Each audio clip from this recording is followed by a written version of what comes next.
পঞ্চমীর দিন নিজের পুকুরের মাছের ভোগ খান মা অন্নপূর্ণা। বিসর্জনের দিন খান চড়ুভোগ।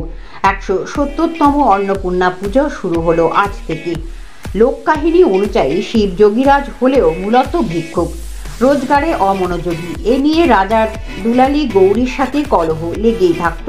ক্ষোভে দুঃখে অভিমানী কাশীর ঘরের মেয়ে অন্নপূর্ণা বাপের বাড়ি চলে আসে। জয়া বিজয়ার পরামর্শে জগতের সকল অন্ন হরণ করে। শিব হা অন্ন করতে থাকে। শেষে লক্ষ্মীর পরামর্শে কাশীতে এসে অন্নপূর্ণার হাত থেকে অন্ন খেয়ে পরিতৃপ্ত হন। কদর করতে শেখেন অন্নের এবং অন্নপূর্ণার। সেই থেকেই চৈত্র মাসে শুক্লা অষ্টমীর তিথিতে পূজা হয়ে থাকে অন্নপূর্ণার। দ্বিভুজা দেবীর বাম হস্তে সোনার অন্নপাত্র এবং ডান হস্তে দর্বি অর্থাৎ চামচ বা হাতা, মাথায় বিরাজিত অর্ধচন্দ্র। আগামবাগীশ তথ্যসার গ্রন্থ অনুসারে অন্নদাতা মহাত্মা গাথা নিয়ে রায় গুণাকর ভারতচন্দ্র রায় রচনা করেন অন্নদামঙ্গল কাব্য। জনশ্রুতি অনুযায়ী অন্নপূর্ণা দেবীকে বঙ্গদেশে প্রচলন করেছিলেন মহারাজা কৃষ্ণচন্দ্র রায়ের পূর্বসূরি ভবানন্দ মজুমদার। দেবী অন্নদার কৃপাপ্রাপ্ত হয়ে সম্রাট জাহাঙ্গীরের কাছ থেকে রাজা উপাধি লাভ করেন, কিন্তু অন্নদামঙ্গল অনুযায়ী নবাব মুর্শিদকুলি খাঁয়ের কাছে নির্ধারিত দিনে কর বা রাজস্ব মেটাতে না পারার কারণে দুর্গাপূজা চলাকালীন মুর্শিদাবাদে কারারুদ্ধ হন। নদীয়াধিপতি দুর্গা দর্শন না হওয়ার কারণে অন্নপূর্ণা সাক্ষাৎ দর্শন দিয়েছিলেন তাকে। সেই থেকেই বঙ্গদেশে অন্নপূর্ণা বা অন্নদা পূজার সূত্রপাত বলেই মনে করেন পূজারীরা। 1260 সালে মাঘী পূর্ণিমা শান্তিপুরের সুসন্তান হীরালাল সাহা বড়বাজারের তৎকালীন সুতাপট্টি অঞ্চলে এই পূজার প্রবর্তন করেন। যাত্রাগান, মহোৎসব, অন্নক্ষেত্র ইত্যাদি এই পূজার অঙ্গ। শান্তিপুরের আমরাতলার অপর আরেকটি পুজো দেখতে পাওয়া যায়। তবে বর্তমানে বড়বাজারের পূজিত অন্নপূর্ণা মায়ের যাবতীয় দায় দায়িত্ব বঙ্গীয় স্বর্ণশিল্পী সমিতির শান্তিপুর শাখার। এবছর পুজো 170তম বর্ষে পদার্পণ করেছে। আজ সূচনা। সেই আমল থেকেই শান্তিপুর মালোপাড়ার একখানি পুকুরে উপার্জিত অর্থ আজও মায়ের পুজোর খরচ কিছুটা হলেও ব্যয়ভার বহন করে। তবে তার নিজের পুকুরের মাছ ভোগ হিসেবে খেয়ে থাকেন পঞ্চমীতে। তবে ষষ্ঠী অর্থাৎ বিসর্জনের শেষের দিন চড়ু খেয়ে রওনা দেন তিনি। বহু প্রাচীনকালে এইরকমই এক বিসর্জনের দিনে পুজো উদ্যোক্তা গোপালপুরের সাহাবাড়ির কোনো এক সদস্য প্রয়াত হন। সেই থেকেই এই রীতি প্রবাহমান। আরও বিস্তারিত জানতে চোখ রাখুন আমার বাংলার পর্দায়।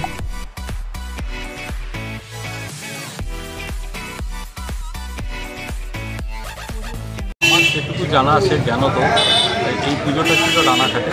তারপরে সেখানে বিসর্জন হওয়ার পর সেই পাটা উল্টো দিকে প্রবাহিত হয়ে গঙ্গায় শান্তিপুরে এসে থাকে এবং সেটা গোপালপুরের সাহা পরিবার এই পুজোটা তখন ওই পাটা তুলে পুজো শুরু করে এবং তার পরবর্তীকালে বড়বাজার এলাকার ব্যবসায়ীদের সঙ্গে নিয়ে সাহা পরিবার এই পুজোটা করতে থাকে।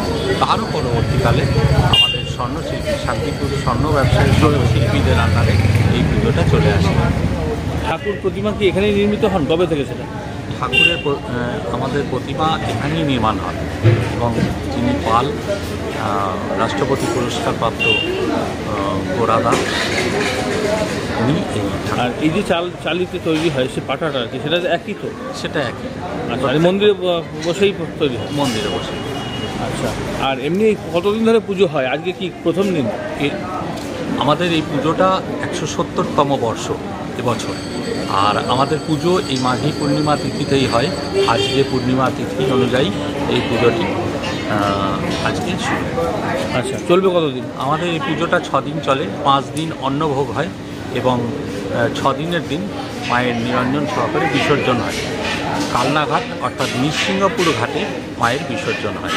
আমাদের 4 দিন অন্নভোগ হয় এবং অন্নভোগের সাথে পঞ্চম দিন মায়ের মৎস্যভোগ হয়। মায়েরই সম্পত্তি, মায়ের নামের সম্পত্তি আমাদের একটি পুষ্করিণী আছে, তুলে এনে সেই মাছের মৎস্যভোগ করা হয় মায়ের। আর বিসর্জনের ক্ষেত্রে? বিসর্জনের সেটা মানে শোভাযাত্রা বা কিছু অংশগ্রহণ? অবশ্যই ষষ্ঠ দিন মায়ের বিসর্জন হয় শোভাযাত্রা সহকারে। আচ্ছা, এই মায়ের সাথে বনজনীর মাতার কোনো সম্পর্ক আছে, মানে ওনার এই পুজো শুরু হওয়ার পরে? না, এই বিষয়টা আমার ঠিক জানা নেই।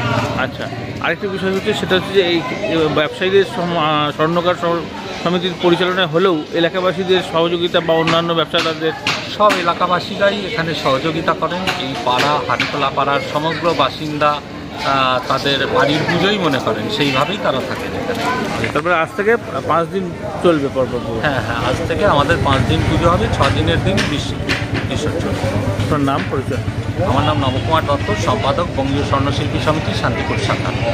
আমাদের আজ থেকে প্রায় 100 বছর আগে আমাদের এখানে একজন মারা যায় এই পুজোর দিনকে।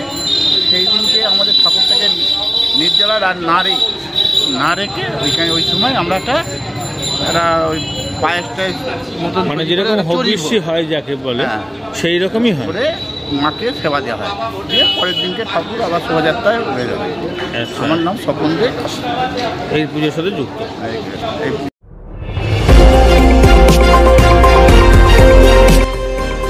আমার বাংলা, সঙ্গে থাকুন, সঙ্গে রাখুন। আমার বাংলা।